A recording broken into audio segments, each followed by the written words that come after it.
Assalamualaikum warahmatullahi wabarakatuh. Alhamdulillahirabbil alamin. Asyhadu an la ilaha illallah wa asyhadu anna Muhammadar Rasulullah. Raditu billahi rabba wa bil islami dina wa bi Muhammadin nabiyya wa rasula. Rabbi shrah li sadri wa yassir li amri wahlul 'uqdatam min lisani yafqahu qawli. Alhamdulillah kita bisa berjumpa kembali. Semoga Anda selalu diberikan kesehatan dan rezeki yang barokah dari Allah Subhanahu wa taala. Kita sharing kembali tentang pengelolaan limbah abatoire ya. Ini sangat penting di mana semua proses itu harus dijalankan di abatoire atau rumah potong hewan itu dijalankan dengan baik ya.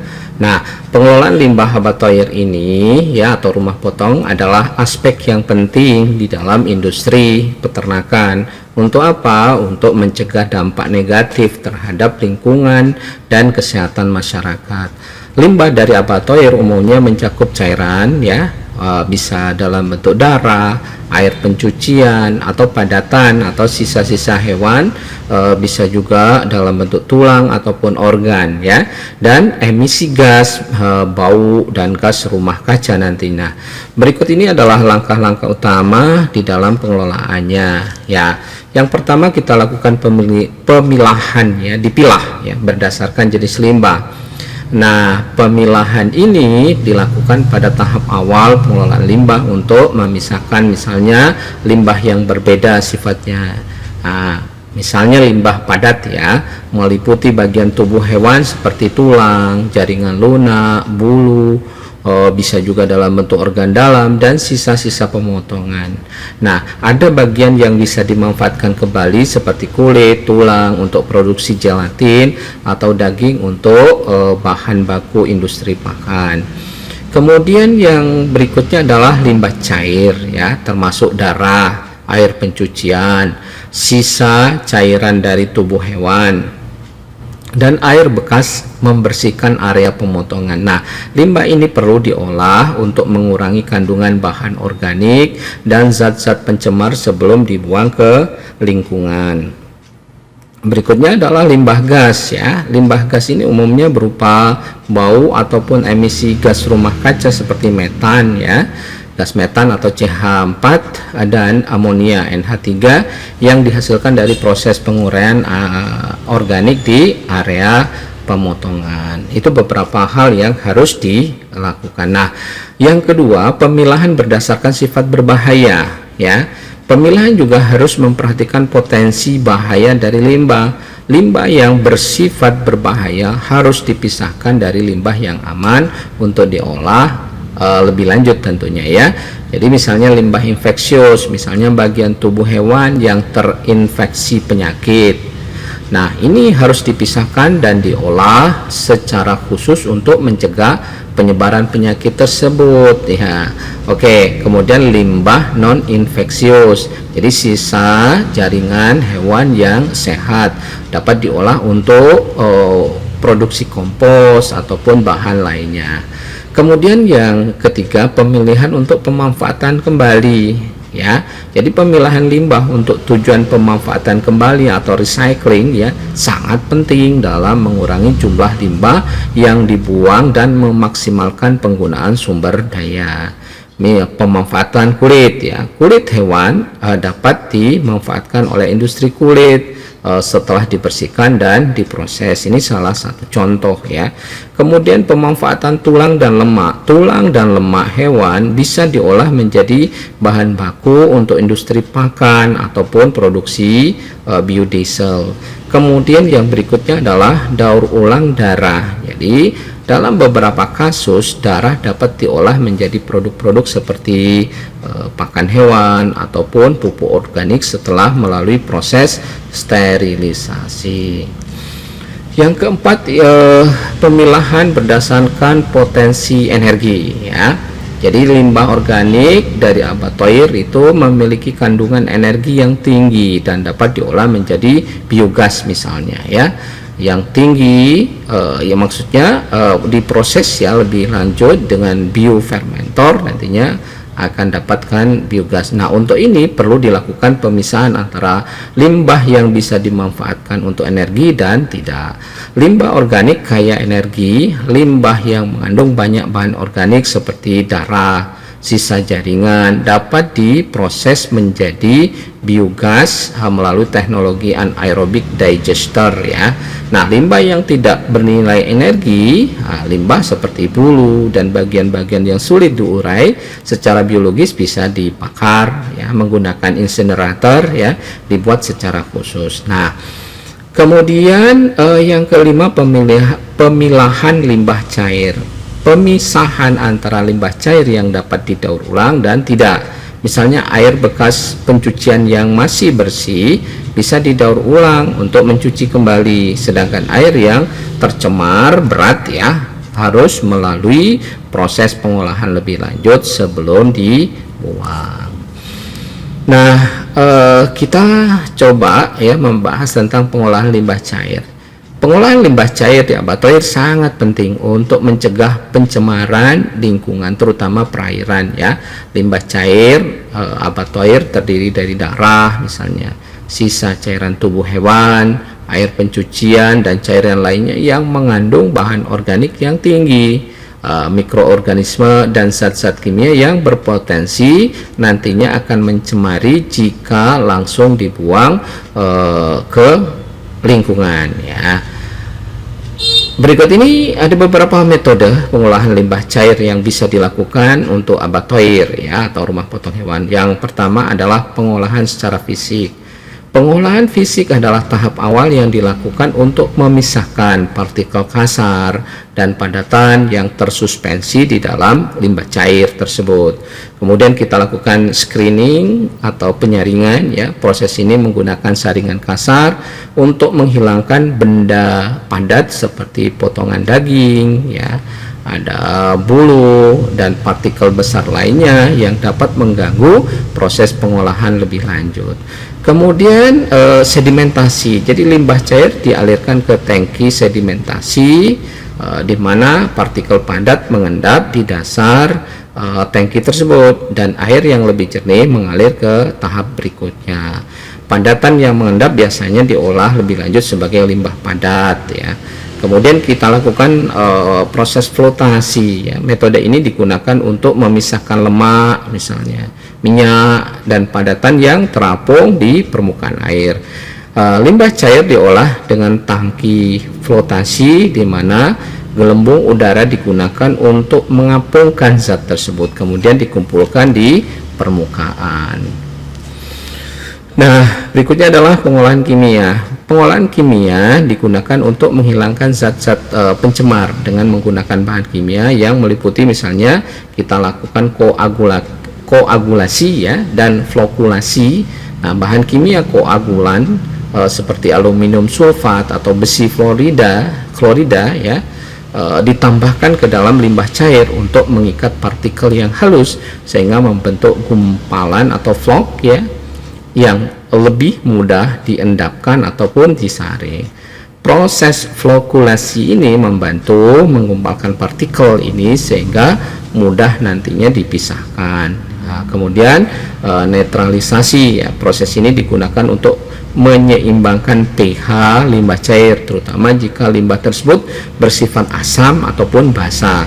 Bahkan kimia penetral atau asam atau basa ditambahkan untuk mencapai pH yang netral sebelum air dibuang ataupun diolah lebih lanjut ya. Diupayakan dalam pH netral. Kemudian berikutnya adalah pengolahan biologis. Pengolahan biologis merupakan metode yang umum digunakan untuk menguraikan bahan organik dalam limbah cair dengan memanfaatkan mikroorganisme. Yang pertama itu aerobik ya, pengolahan dengan oksigen. Dalam sistem pengolahan aerobik ini bakteri membutuhkan oksigen untuk mengurai bahan-bahan organik dalam limbah. Nah, metode ini melibatkan aerasi ya, di mana limbah cair diaerasi ditambahkan oksigen untuk mendukung pertumbuhan bakteri aerob yang memecah senyawa organik menjadi air, karbon dioksida dan biomasa. Nah, berikutnya adalah contoh sistem activated sludge ya, lumpur aktif, kemudian tricking filter ya, dan kolam aerasi. Nah, anaerobik sekarang pengolahan secara anaerobik atau pengolahan tanpa oksigen. Penguraian dalam organik ini ya oleh bakteri, tentunya oleh bakteri anaerob, terjadi pada ataupun tanpa kehadiran oksigen, jadi benar-benar hampa udara. Nah, metode ini lebih efisien untuk mengolah limbah dengan beban organik yang tinggi dan menghasilkan biogas, terutama metan, gas metan ya, yang dapat dimanfaatkan sebagai sumber energi ya.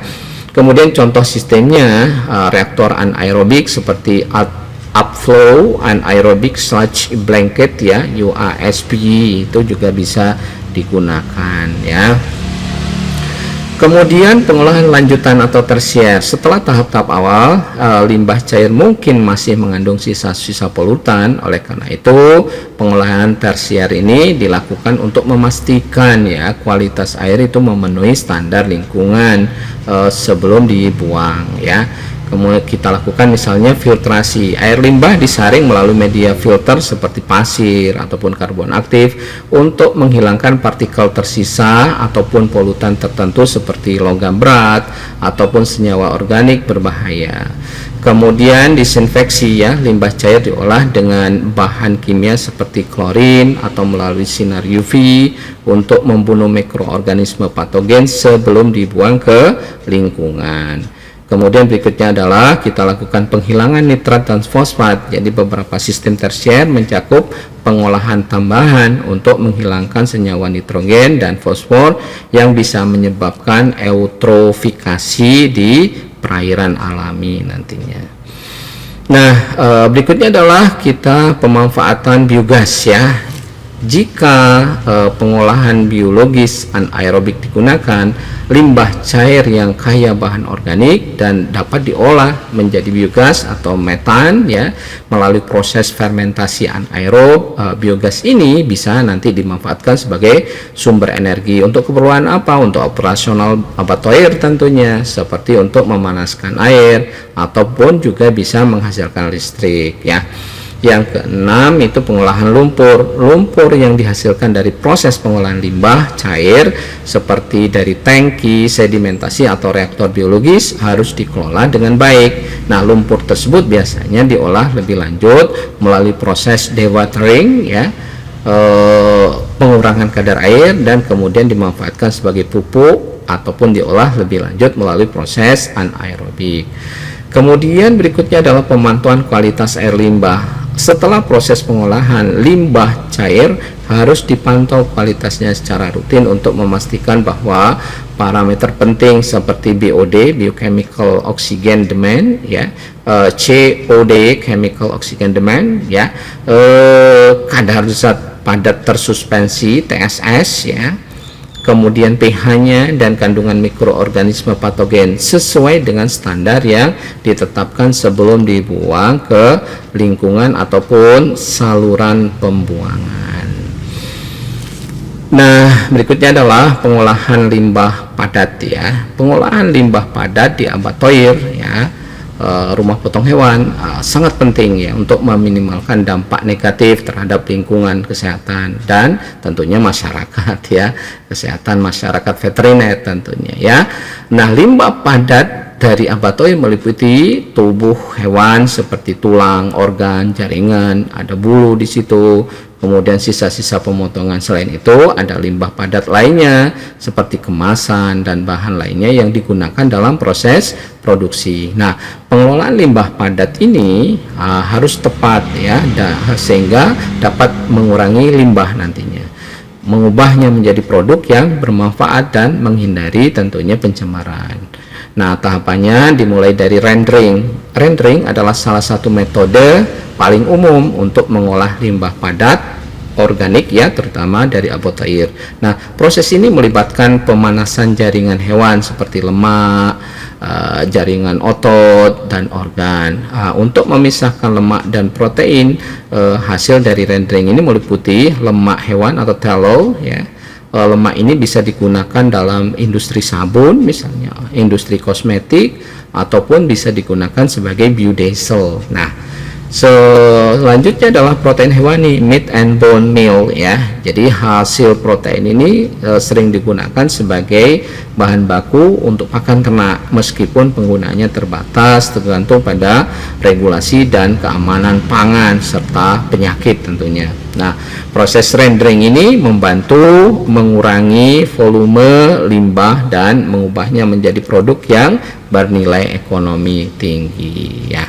Jadi kemudian berikutnya adalah pembuatan kompos atau dikenal dengan composting ya. Limbah organik yang tidak bisa dimanfaatkan kembali melalui rendering seperti bagian-bagian organ ya tertentu dan sisa tumbuhan dapat diolah menjadi kompos. Composting adalah proses penguraian limbah organik oleh mikroorganisme dalam kondisi yang terkontrol ya. Sehingga menghasilkan pupuk organik yang dapat digunakan dalam pertanian ataupun penghijauan. Keuntungannya adalah kompos yang dihasilkan memiliki nilai ekonomi, ramah lingkungan, dan dapat membantu memperbaiki struktur tanah serta meningkatkan kesuburan tanah.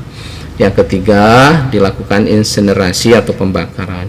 Insinerasi adalah proses pembakaran limbah padat pada suhu tinggi untuk mengurangi volume limbah secara signifikan. Nah, metode ini biasanya digunakan untuk limbah yang tidak dapat diolah kembali atau dianggap berbahaya seperti jaringan hewan yang terinfeksi penyakit. Nah, keuntungannya adalah untuk mengurangi volume limbah secara drastis, menonaktifkan patogen, dan menghasilkan abu yang lebih mudah dikelola. Kekurangannya, insinerasi ini menghasilkan emisi gas ya, sehingga memerlukan pengendalian polusi udara untuk menghindari dampak buruk terhadap lingkungan. Yang keempat itu pengolahan limbah tulang ya. Tulang yang dihasilkan dari proses pemotongan hewan ini dapat diolah lebih lanjut menjadi berbagai produk, misalnya produk gelatin dan kolagen. Nah, tulang bisa diolah menjadi gelatin yang banyak digunakan dalam industri makanan, farmasi, dan kosmetik. Nah, produksi bone meal ini tepung tulang, tulang yang dihancurkan dan diolah menjadi tepung tulang digunakan sebagai pupuk atau bahan baku dalam pembuatan pakan ternak ya. Yang kelima, anaerobic digestion ya. Jadi metode ini mirip dengan pengolahan limbah cair secara anaerobik ya, tetapi diterapkan pada limbah padat organik. Limbah padat dimasukkan ke dalam digester ya anaerobik untuk diurai oleh mikroorganisme dalam kondisi tanpa oksigen ya. Ini akan menghasilkan biogas atau metan dan residu padat yang dapat digunakan sebagai pupuk organik. Kemudian keuntungan biogas yang dihasilkan dapat dimanfaatkan sebagai energi dan sisa padatnya dapat digunakan sebagai pupuk. Nah, ini juga untuk mengurangi emisi metan yang bisa mencemari atmosfer jika limbah padat dibiarkan terurai secara alami. Oke, yang keenam itu pemanfaatan kulit hewan. Ini sudah biasa banyak dilakukan. Jadi kulit hewan terutama dari sapi, domba, kambing memiliki nilai komersial tinggi ya, dan biasanya dijual ya dan diolah lebih lanjut dalam industri kulit. Kulit ini bisa digunakan untuk berbagai produk seperti sepatu, tas, dan pakaian setelah diproses melalui tanning ya atau penyamakan. Keuntungannya adalah pemanfaatan kulit hewan mendukung industri hilir yang mengurangi volume limbah padat yang harus dikelola. Yang ketujuh, pengelolaan bulu dan bulu halus. Jadi limbah bulu dari unggas atau hewan lainnya seringkali diolah menjadi produk yang bernilai ya. Beberapa opsi untuk pengolahannya adalah misalnya produksi pakan hewan ya, bulu diolah dengan teknik tertentu dapat digunakan dalam pakan hewan ya. Kemudian penggunaan dalam industri non makanan, bulu dapat diolah menjadi bahan untuk produk tekstil atau bahan pengisi dalam berbagai aplikasi industri ya. Berikutnya adalah daur ulang kemasan dan material non organik. Jadi Selain limbah organik, abatoir juga menghasilkan limbah non-organik seperti plastik, kemasan, atau bahan lain yang digunakan dalam proses operasionalnya di dalam rumah potong hewan itu ya. Limbah-limbah ini harus didaur ulang dengan memisahkan dari limbah organik dan mengirimkannya ke fasilitas daur ulang yang sesuai ya. Kemudian pengolahan limbah infeksius. Nah, limbah padat terkontaminasi oleh penyakit ataupun patogen seperti jaringan hewan yang terinfeksi memerlukan penanganan khusus ya. Limbah jenis ini biasanya dibakar atau insinerasi atau dikelola dengan metode yang memastikan patogen ini tidak menyebar. Nah, proses sterilisasi atau limbah infeksius dapat disterilkan terlebih dahulu sebelum diolah ataupun dibuang. Autoclave atau alat pemanas tekanan tinggi sering digunakan di dalam proses ini. Yang ke-10 ya, dilakukan pemantauan dan kepatuhan regulasi. Setiap proses pengolahan limbah padat ini harus mengikuti regulasi lingkungan yang berlaku untuk memastikan bahwa limbah yang dihasilkan aman untuk lingkungan dan kesehatan manusia. Kemudian pemantauan berkala perlu dilakukan untuk memastikan bahwa limbah yang dibuang ataupun dimanfaatkan sesuai dengan standar yang ditetapkan oleh pemerintah atau badan pengawas terkait ya. Demikian yang bisa disampaikan tentang pengelolaan limbah abatoir yang mudah-mudahan bermanfaat bagi kita semua ya. Nasrun minallah fatun qarib. Wassalamualaikum warahmatullahi wabarakatuh.